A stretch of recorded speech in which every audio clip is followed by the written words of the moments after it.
the other guys sleep, I think we have the channel for ourselves.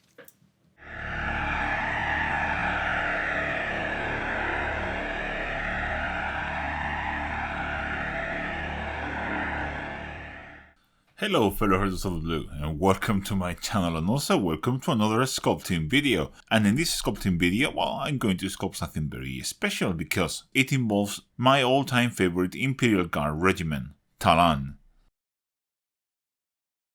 And that is how to sculpt the characteristic Tallarn turban. So, let's get cracking.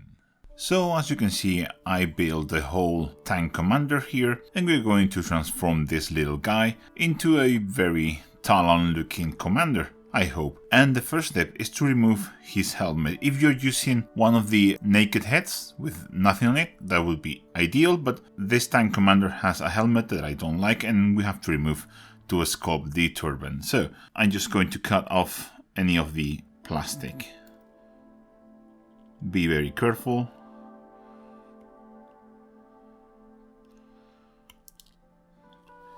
I'm going to preserve this ridge and this ridge here because that will be like the limits of where the turban is going to be. And I'm going to preserve this mic here because I think it looks pretty awesome. So if you have some good clippers, you can probably clip that off, or you can use a file too. We're going to remove, I will just do this with my hands. I'm going to remove the big chunk here. And otherwise I prefer to work like this so my hands are safer. So our tank commander now has a very nice and flat head, and I'm going to start sculpting the turban. We're going to do this in two stages. One will be the top and the bottom, the piece that goes under his face and around to the back of his head, and the other one will be the main twisted thing that they have in the middle. So I'm going to start with the cap, and I'm just going to place a little bit of green stuff and press it down with my rubber tools so I don't introduce any water and you have a solid connection. And this will be probably a quite thin layer, so most of this will probably disappear. Once I have this pressed down, I'm going to take a metal tool, which moves the green stuff much faster, and I'm just going to start sculpting this properly. The main objective is to have this smooth first, and then introduce some wrinkles. And as I said, this we will probably have some excess green stuff, so just keep removing it. It's better. You are going to use more than what you need. That's just part of green stuff sculpting. So we now have a very smooth and very nice cap on top of his head. Now I'm going to sculpt some indentations here around the border. I'm going to use my round silicone tool for this, the small one. And we're going to press down here. And with that done, I'm going to place the bottom part.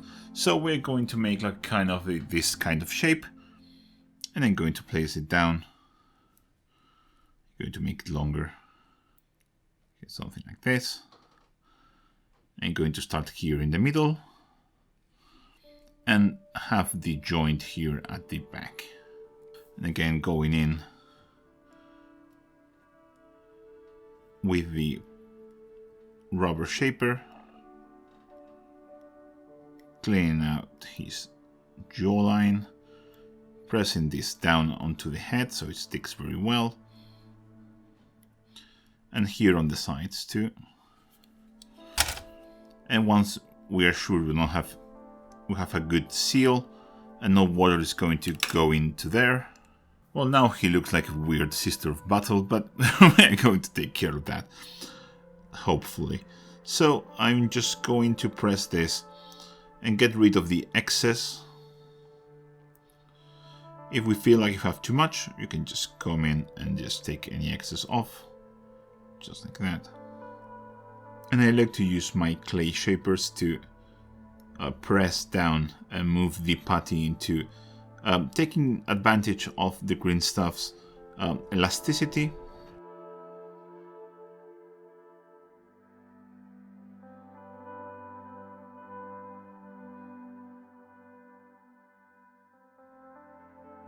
And it's just a matter of playing with this until we are satisfied, really.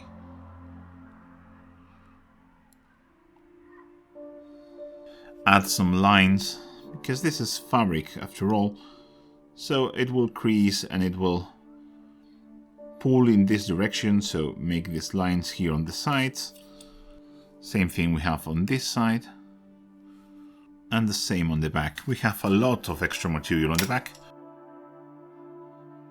So this is basically a game of going in with the soft tool to make the creases on the fabric, and with the hard tool to separate everything and make everything neat. And remember, we're going to sculpt over the middle here, so we don't really have to bother too much about that. After a bit more work, the ugliest sister of battle is now ready for the next step, and this will be leave this to cure until it's fully set. We need this to be hard before we keep on sculpting, so we don't mess any of our lovely cloth details. And this is the final result. There you go. And as I said, we have to leave this to fully dry. I hope you don't mind if I make a small break to introduce you to this video sponsor, me. I am a goldsmith. My job is cool because I get to play with fire and make cool custom stuff. How cool? Well, I will let you judge for yourselves.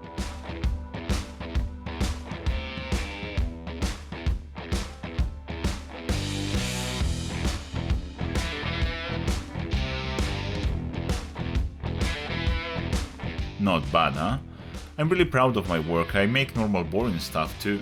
But who wants to see that? Much better back to the cool pieces.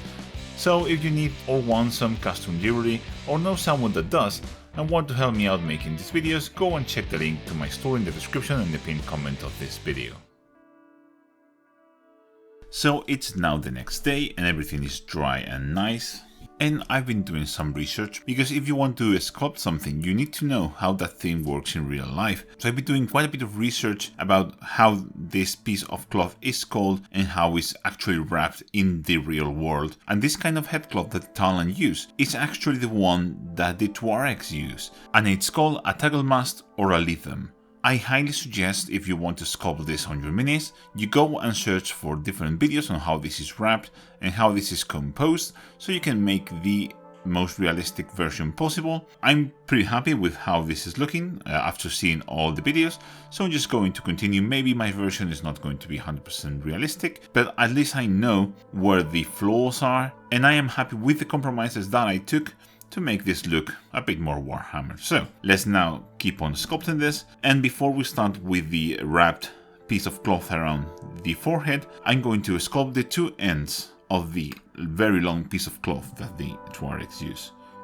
So I'm going to take a piece of green stuff, transform this into kind of a rectangular shape, as you can see here, and I'm going to divide this into two pieces. And I'm going to start with the first one, and I will do the second one later on. My rectangle here, and I'm going to place it on the back. And as always, when I'm placing new green stuff, I'm going to use my rubber tools.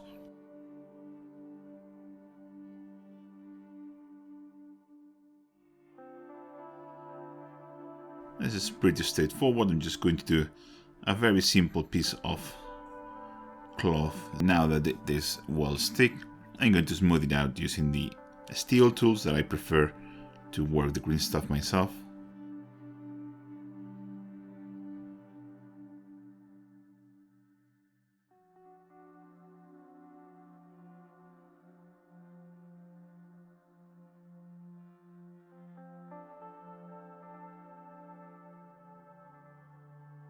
And once I'm happy with how this looks, I'm going to take my scalpel. It's white, as you can see, and I'm going to make the decoration at the end.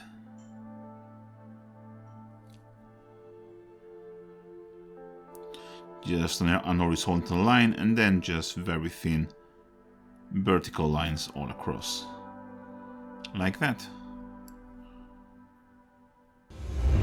So with that step now done, I'm going to create the final step, and this is the piece of wrapped cloth that goes around the whole head. So for that, I just made a cylinder of green stuff, and I'm just going to stick it with my fingers roughly around the head.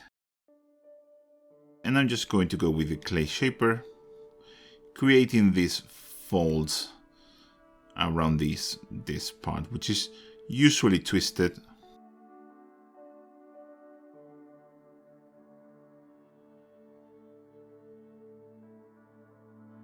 So you see how easily we can create those folds just with rubber tools. So it's now just a matter of keeping working this until you are happy with how this looks.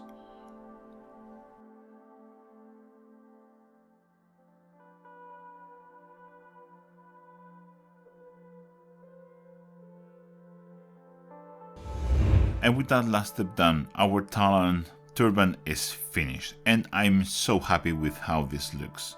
This looks, one, almost like the real thing, and second, perfectly fitting the rest of the Tallarn line. And yes, eagle-eyed amongst you might have noticed that I also sculpted out his trousers, because, well, Tallarn doesn't usually wear just trousers, so with the left off patty I just sculpted this simple skirt matching where his jacket makes the fold, so it looks proper. This was first super simple to do, second very good fun, and third, I think that once you get the hang of it, you can probably sculpt this super quickly in a full squat in no time at all. So I really hope you enjoy this one, and I'll catch you in the next one. Bye! Do you like my videos and want to help me make them? Well, there are several ways you can do that. You can follow me on social media. You have the links to all my social media in the description below. You can also check out my affiliate links in the pinned comment of this video. Use those links in your next hobby purchase and help me without any additional cost to you. I also have a link for the brushes that I use down there. Don't forget to check the merch that you can see just below this video in the shop tab of my channel, but most importantly, there is Patreon and channel members. You have the link to my Patreon in the description below and in the pinned comment of the video, or if you prefer it, you can just click the join button below this video. Patreon and channel members help me do all the cool projects that I want to make and help me improve the quality of my videos. Don't be afraid, no content will ever be hidden behind a paywall, but it's a nice way to help me and you will get something back for your generosity. As said, guys, thank you very much for watching, and a special thank you to Heather Amster, Launch Xmundi, Nicolas Funel, Brian Bledsoe, LMA Pay Limited, Tyrannosaur, Carlos Rivera, Chris Goldenthal, Christoph Moret, Javi Mota, Kim Anderson, Michael Boye, Thomas Ustergaard, Tom Brand, Victor Domen, Dar Kavok, Arundel, Charles Armitage, Chris Broga, Chris Fivey, Kieran Murthy, Cristalios, Dan Mako, Darcy Farrar, Dr. B. Gary Smith, Geoffrey Dell, George Royce, G-Force, Jack Scouten, Jamie Milligan, Josh Simpson, Yeti Butler, Kevin Mian, Kevin Sulars, Nat Lindemann, Mark Jarvis, Natius Maximus, Juan Brastruck Better, Oscar Jonathan Thornberg, Roy Nilsson, Samuel Sasha Park, and Dusted for being the coolest persons in the planet. Be like these fine folks on my Patreon and take control.